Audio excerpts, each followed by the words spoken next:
Hello students, आज की इस वीडियो में हम तुलनात्मक शासन और तुलनात्मक राजनीति के बीच अंतर के बारे में बात करेंगे।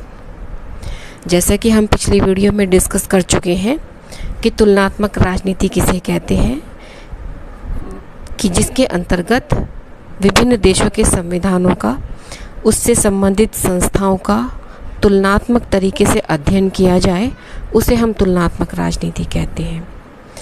तो दो वर्ड हमारे सामने आज की इसमें सामने दिखाई दे रहे हैं, तुलनात्मक शासन, कंपैरेटिव गवर्नमेंट जिसे अंग्रेजी में कहा गया है, और तुलनात्मक राजनीति, कंपैरेटिव पॉलिटिक्स जिसे कहा गया है। तो नॉर्मली ये दोनों वर्ड्स एक ही मीनिंग के तौर पर यूज़ कर लिए जाते हैं, जबकि हमारे विषय में पॉलिटिकल साइंस में इनका अलग अलग मीनिंग है, अलग अलग अर्थ है।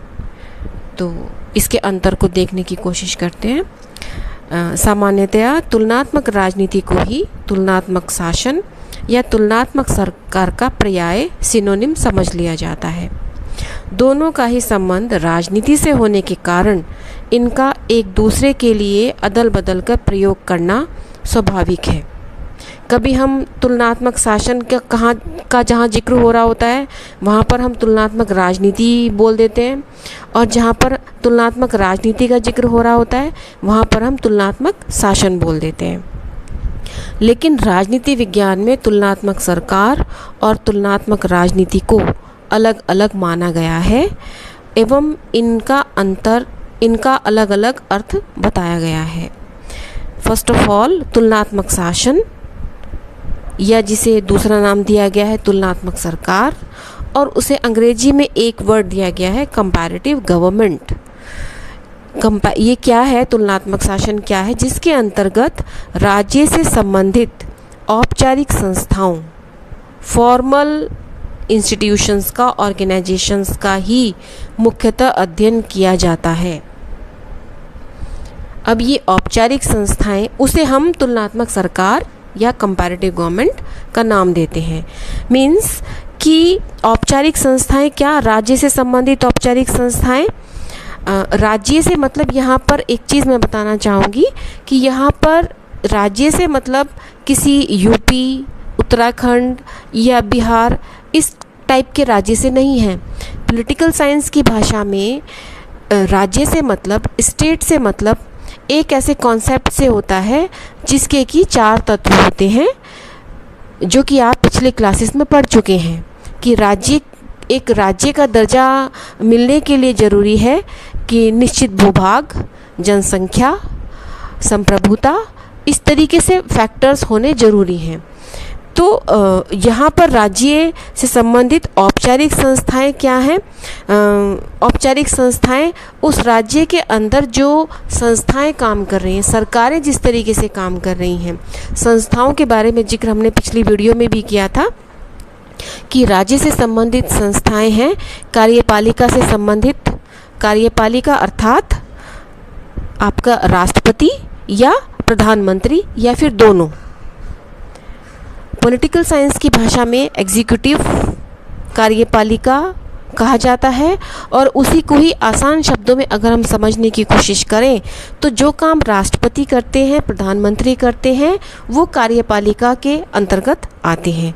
इसी तरह व्यवस्थापिका लेजिस्लेचर यानी कि संसद, किसी भी देश की संसद, या हम राजनीति विज्ञान की भाषा में कहें देश से मतलब राज्य से मतलब राज्य या देश एक ही बात है।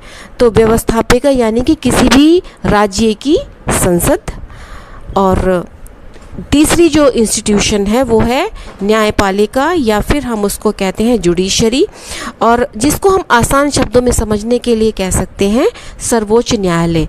तो जो ये संस्थाएं कार्य करती हैं उनका जो तुलनात्मक अध्ययन हम करते हैं वो हम तुलनात्मक शासन, तुलनात्मक सरकार या फिर कंपैरेटिव गवर्नमेंट के अंतर्गत करते हैं।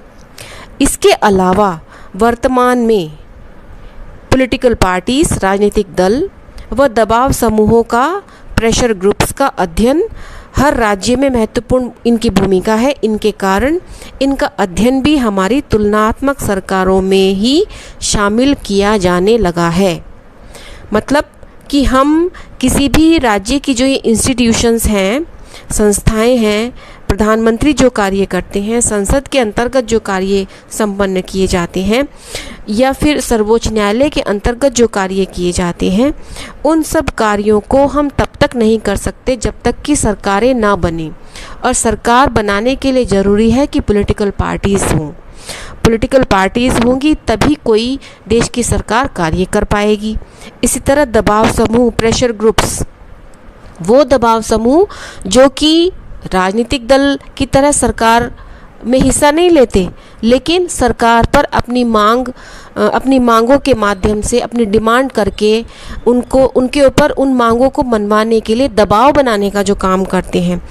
तो उन ग्रुप्स के बारे में अध्ययन जो किया जाता है वो भी आपकी तुलनात्मक सरकार के अंतर्गत, तुलनात्मक शासन के अंतर्गत, यानी कि कंपैरेटिव गवर्नमेंट के अंतर्गत ही किया जाता है। इसके साथ साथ एक बात और बतानी ज़रूरी है कि जो ये कंपैरेटिव गवर्नमेंट के अंतर्गत जो अध्ययन किया जाता है, इसको हम कहते हैं ट्रेडिशनल वे ऑफ स्टडी, परंपरागत अध्ययन।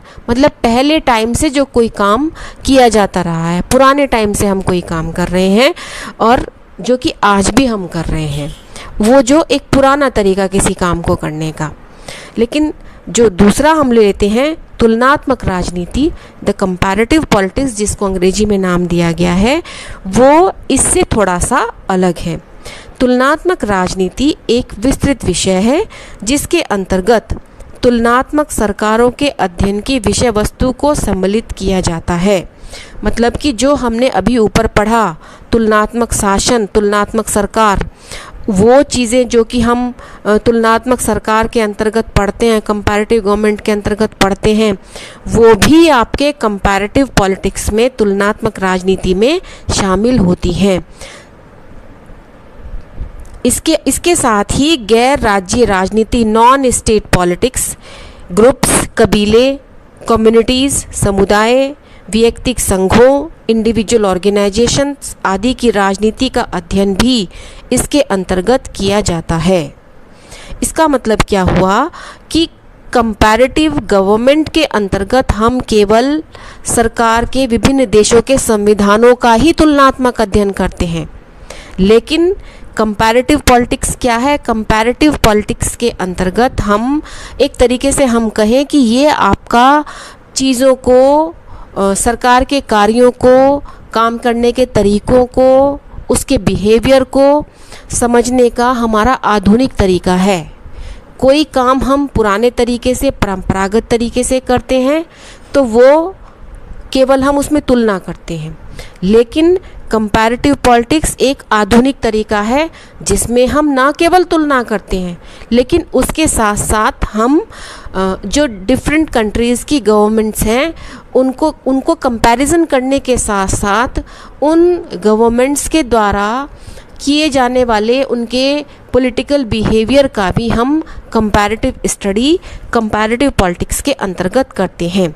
और इसमें जो बात कही गई है कि गैर राज्य राजनीति, नॉन स्टेट पॉलिटिक्स, मतलब आज के टाइम में जिन चीज़ों का संबंध आपके स्टेट के पॉलिटिक्स से नहीं भी है, कुछ फैक्टर्स ऐसे हैं जो कि आपकी पॉलिटिक्स पर डायरेक्टली, इनडायरेक्टली इन्फ्लुएंस कर रहे हैं, या फिर स्टेट की पॉलिटिक्स नहीं है, कोई एक ग्रुप रहता है आपके स्टेट के अंदर, अलग अलग कम्युनिटीज़ होती हैं, अलग अलग ऑर्गेनाइजेशंस होती हैं जिनका संबंध आपकी सरकार से सीधे सीधे नहीं है।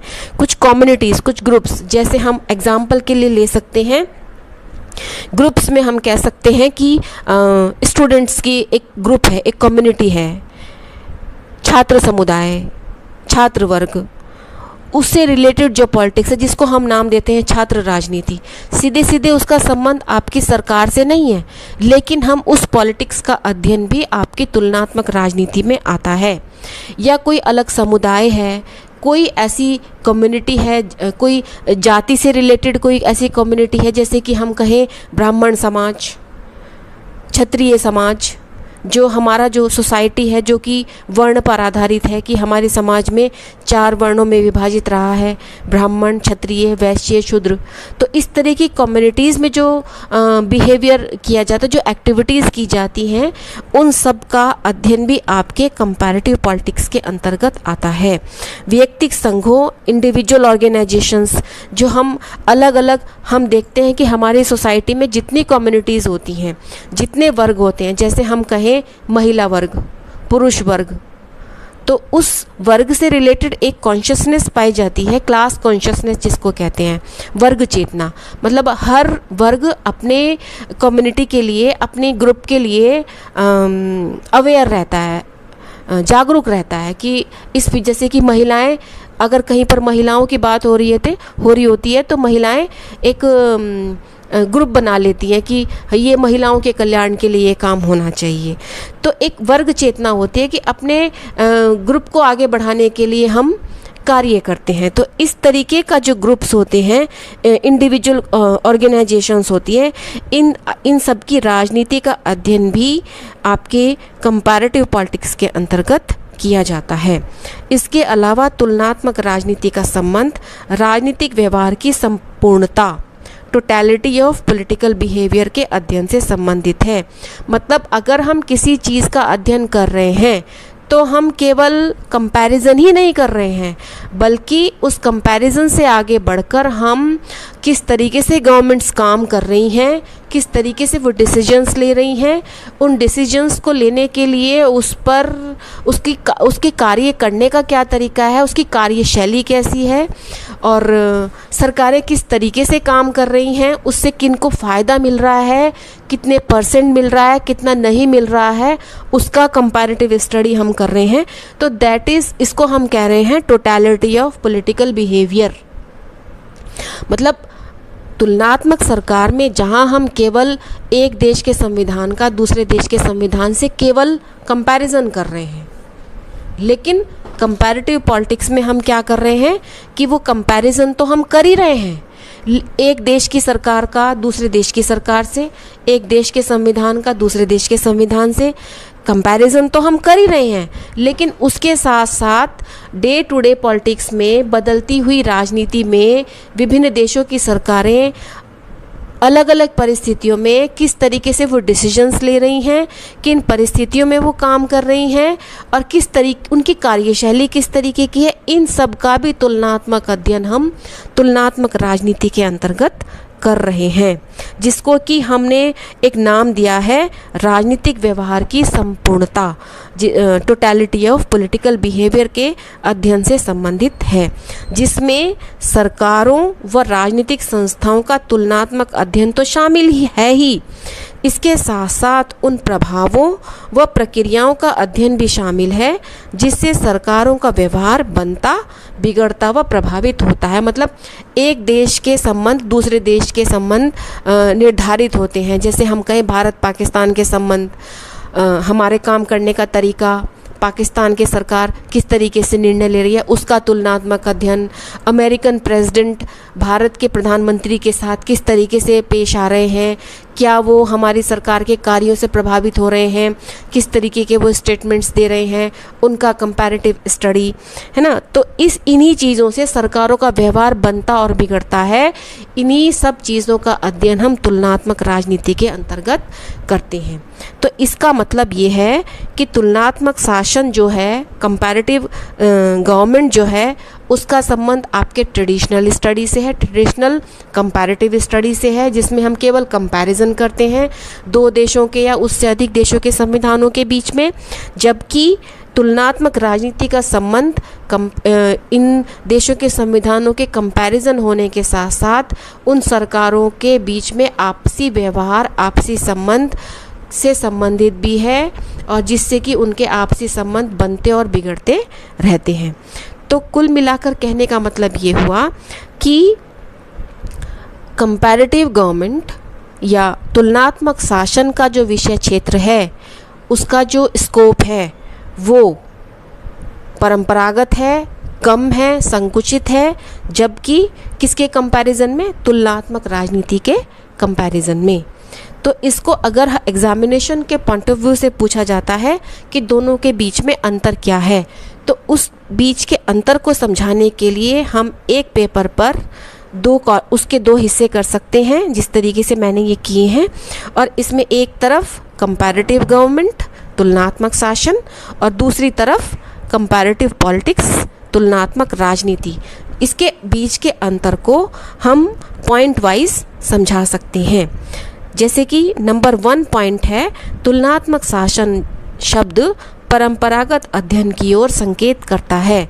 जैसे कि हमने ऊपर अभी डिस्कस किया है कि जो कंपैरेटिव गवर्नमेंट है उसमें हम ट्रेडिशनल स्टडी ही करते हैं। Comparative government indicates towards the traditional method of study. परंपरागत अध्ययन मतलब पुराने तरीके से कि भाई एक देश का संविधान है और उसका दूसरे देश के संविधान से हम केवल तुलना कर रहे हैं। जैसे कि अमेरिका के राष्ट्रपति की तुलना हम कर रहे हैं भारत के प्रधानमंत्री से, इस तरीके की तुलना, या भारतीय संसद की तुलना, भारत की लोकसभा की तुलना इसको अमेरिका की सीनेट से करना, या अमेरिका की हाउस ऑफ रिप्रेजेंटेटिव्स वहाँ की संसद से करना, है ना। इस तरीके के अध्ययन को हम कहते हैं परंपरागत अध्ययन, जिसका संबंध तुलनात्मक शासन से है।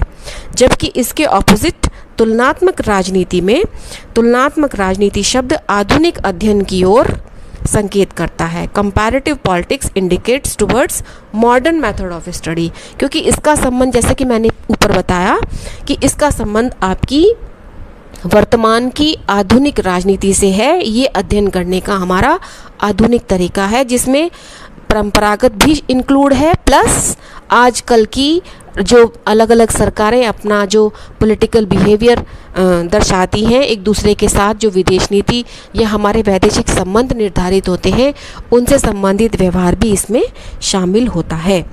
नंबर 2 पॉइंट है, तुलनात्मक शासन का अध्ययन क्षेत्र सीमित व संकुचित है।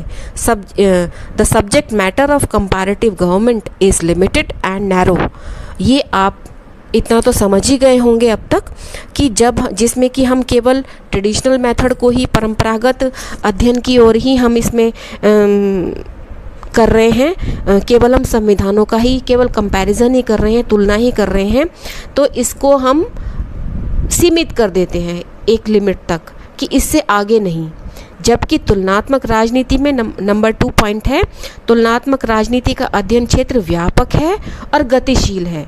व्यापक किसके कंपैरिजन में? कंपैरेटिव गवर्नमेंट के, तुलनात्मक शासन के कंपैरिजन में।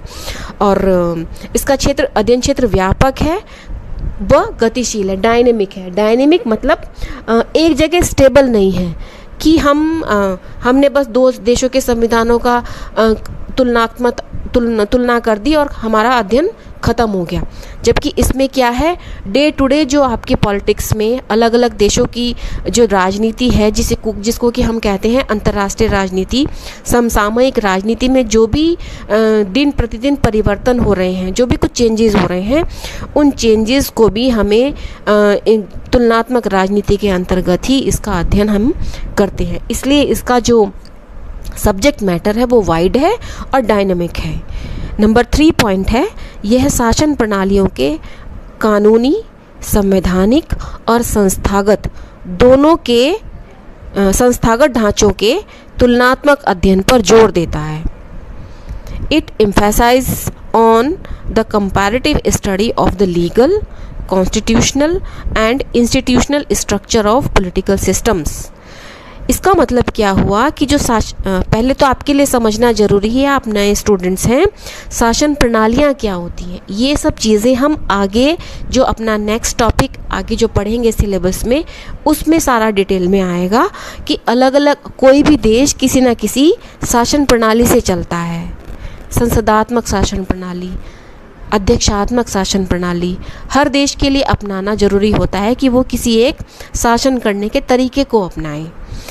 तो उन सब का कानूनी, संवैधानिक और संस्थागत ढांचों का तुलनात्मक अध्ययन कि अलग अलग देश अलग अलग पैटर्न को, अलग अलग कहें कि सरकार चलाने के तरीकों को रिप्रेजेंट करता है।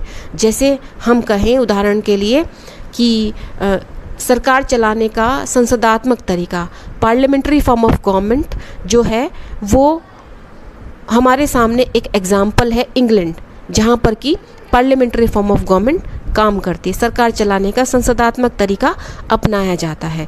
इसी तरह हम एग्जाम्पल के लिए लें कि America, USA, United states of America, जहाँ पर कि बिल्कुल इंग्लैंड के विपरीत सरकार चलाने का तरीका अपनाया जाता है, जिसको हम कहते हैं प्रेसिडेंशियल फॉर्म ऑफ गवर्नमेंट, सरकार चलाने का अध्यक्षात्मक तरीका, है ना। तो ये जो चीज़ें हैं, इनका कानूनी, लीगल, संवैधानिक तरीका और संस्थागत ढांचों कि उसमें किस तरीके से होता है स्ट्रक्चर, पार्लियामेंट्री फॉर्म में किस तरीके से स्ट्रक्चर होता है और प्रेसिडेंशियल फॉर्म में किस तरीके से होता है, उनका तुलनात्मक अध्ययन पर ये कंपैरेटिव गवर्नमेंट जोर देता है। It emphasises on the comparative study of the legal, constitutional and institutional structures of political systems. जबकि इसके विपरीत तुलनात्मक राजनीति का संबंध राजनीतिक व्यवहार की संपूर्णता के अध्ययन से है, यानी कि इसमें हम संवैधानिक, कानूनी और संस्थागत ढांचों का तुलनात्मक अध्ययन तो करते ही हैं शासन प्रणालियों का, इसके साथ साथ वर्तमान में जो विभिन्न सरकारें व्यवहार करती हैं एक दूसरे के साथ, संस्थागत रूप से, कानूनी रूप से, संवैधानिक रूप से जो कार्य करती हैं, उन सब का अध्ययन आपके तुलनात्मक राजनीति के अंतर्गत आता है। इसीलिए कहा गया है कि it concerns with the totality of political behaviour. इसमें सब कुछ है, एवरीथिंग इन्वॉल्व्स इन कंपैरेटिव पॉलिटिक्स। और फोर्थ लास्ट पॉइंट है, तुलनात्मक शासन राज्य से संबंधित औपचारिक संस्थाओं का ही तुलनात्मक अध्ययन है। मतलब कंपैरेटिव स्टडी में, क्योंकि इसमें ट्रेडिशनल तरीके से, जैसे कि पहले जब शुरुआत हुई राजनीति की, जब इसमें कंपैरिजन किया जाता था, अरस्तु के समय में जो कंपैरिजन किया गया कि अलग अलग देशों में, अलग अलग राज्यों में अलग अलग तरीके का सरकारें काम कर रही हैं, सरकार चलाने का अलग अलग तरीका, उसका तुलनात्मक अध्ययन किया जाता था। तो केवल वही अध्ययन तक तुलनात्मक शासन संबंधित है। औपचारिक संस्थाओं का तुलनात्मक अध्ययन, फॉर्मल इंस्टीट्यूशंस कौन सी हैं? फॉर्मल इंस्टीट्यूशंस जिनके बिना कोई सरकार कार्य कर ही नहीं सकती। आपकी जानकारी के लिए मैं बताऊं कि सरकार, गवर्नमेंट एक जो वर्ड है वो अपने आप में क्या उसका मीनिंग है कि गवर्नमेंट के मायने ही यही हैं कि जहां पर 3 पार्ट्स होने ज़रूरी हैं। एक गवर्नमेंट वहाँ पर हम कहेंगे जहाँ पर कि 3 पार्ट्स होंगे, और वो 3 पार्ट्स कौन से हैं? कार्यपालिका नंबर 1, नंबर 2 व्यवस्थापिका और नंबर 3 कार्यपालिका। अगर जहाँ पर ये तीनों चीज़ होंगी, तीनों अंग होंगे, तो इसका मतलब है कि वहाँ पर गवर्नमेंट कार्य कर रही है।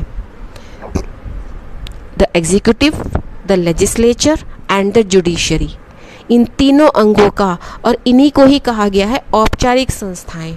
और इन्हीं का ही कंपैरेटिव स्टडी हम किसके अंतर्गत करते हैं? तुलनात्मक शासन के अंतर्गत करते हैं।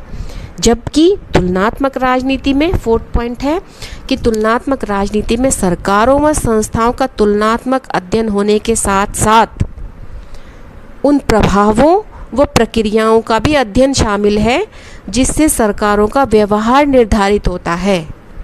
मतलब केवल संविधानों का ही हम कंपैरिजन नहीं कर रहे हैं, वो तो कर ही रहे हैं, लेकिन उसके साथ साथ हम क्या कर रहे हैं?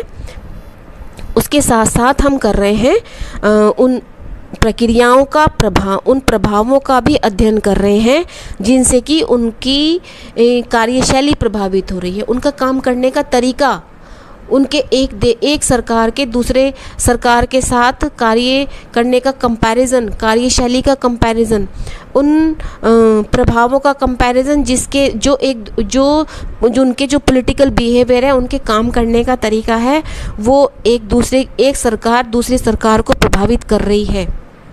एक देश के निर्णय दूसरे देश के निर्णयों को प्रभावित कर रहे हैं, तो उन सब का व्यवहार भी सम्मिलित होता है आपका तुलनात्मक राजनीति के अंतर्गत। तो ये आपका तुलनात्मक सरकार और तुलनात्मक राजनीति के बीच अंतर है। Thank you.